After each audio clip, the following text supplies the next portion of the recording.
રાજકોટ જિલ્લાના ધોરાજીના પૂર્વ ધારાસભ્ય લલિત વસોયાએ સરકારી હોસ્પિટલમાં દવાઓની ઘટને લઈ તંત્ર પર આક્ષેપો કર્યા।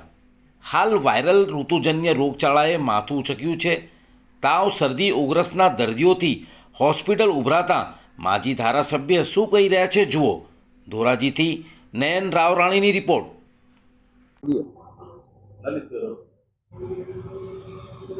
ગુજરાત સરકાર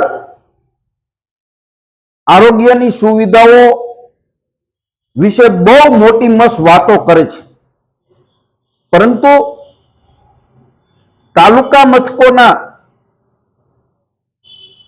શહેરી વિસ્તારોના સરકારી દવાખાનાઓ, સરકારી હોસ્પિટલોની અંદર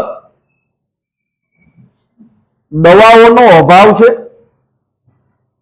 ધોરાજી સરકારી હોસ્પિટલમાં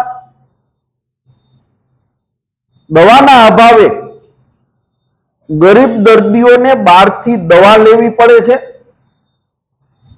અનેક વખત હોસ્પિટલના અધિક્ષકને રજૂઆતો કરવા છતાં પણ ઉપરથી દવાની સપ્લાય ન હોવાને કારણે દર્દીઓ હેરાન થઈ રહ્યા છે। ત્યારે મારે આરોગ્ય મંત્રી શ્રીને કહેવું છે કે કમસે કમ વર્ષા ઋતુ, સફાઈનો અભાવ ને કારણે દર્દીઓની સંખ્યા આખા ગુજરાતની અંદર ઓપીડી સરકારી હોસ્પિટલોની અંદર વધી છે, ત્યારે પૂરતો દવાનો સ્ટોક રાખી ગરીબ માણસોને મદદરૂપ થાવ એવી વિનંતી છે। હું ડૉક્ટર જયેશ વેસેટિયન એસડીએસ ધોરાજી ખાતે અધિક્ષક તરીકે ફરજ બજાવું છું। હાલમાં અમારી ધોરાજી ખાતેની ગુજરાતની ટોપ જે એસડીએચમાં વધારેમાં વધારે ઓપીડી અમારી છે। ડેઇલી અમારે 650 થી 700, મહિને 22,000 જેટલી ઓપીડી હોય છે।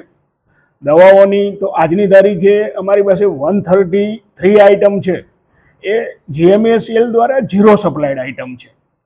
આજના દિવસની વાત કરું તો અમારી પાસે 3070 જે ઇન્સ્યુલિન ડાયાબિટીસ માટે અમે જૂન મહિનામાં પ્રધાનમંત્રીમાં ઓર્ડર કરેલ છે, હજુ સુધી સપ્લાય નથી। બીપીની પણ ટેલ્મિસાર્ટિન છે, અમારી પાસે ઉપલબ્ધ નથી। સોડિયમ વાલ્પોરેટ છે, જે માનસિક રોગના દર્દીઓ માટે જોઈએ, અમે ઇન્ડેન કરવા છતાં અમને પૂરતા પ્રમાણમાં સપ્લાય નથી, એટલે દર્દીઓને પણ હેરાનગતિ ભોગવવી પડે છે। અમે અમારી સત્તા મર્યાદા સુધી રોગી કલ્યાણ અને અમારી હોસ્પિટલ ખાતે ખરીદીએ છીએ। સત્તા મર્યાદા બહાર જાય એટલે અમારે રોગી કલ્યાણમાં પણ એપ્રુવલ માટે આગામી મિટિંગમાં લઈ અને કાર્યવાહી કરીશું। અંદાજે કેટલી દવાઓ નીકળે? અંદાજે લગભગ આજની તારીખે મેં આપને કહ્યું ને 133 આઇટમ છે, એ અમને ઝીરો સપ્લાયડ છે। ગવર્મેન્ટ જે ડેપો હોય જીએમએસસીએલ, એ અને રાજકોટ ડેપો ખાતે પણ ઉપલબ્ધ નથી।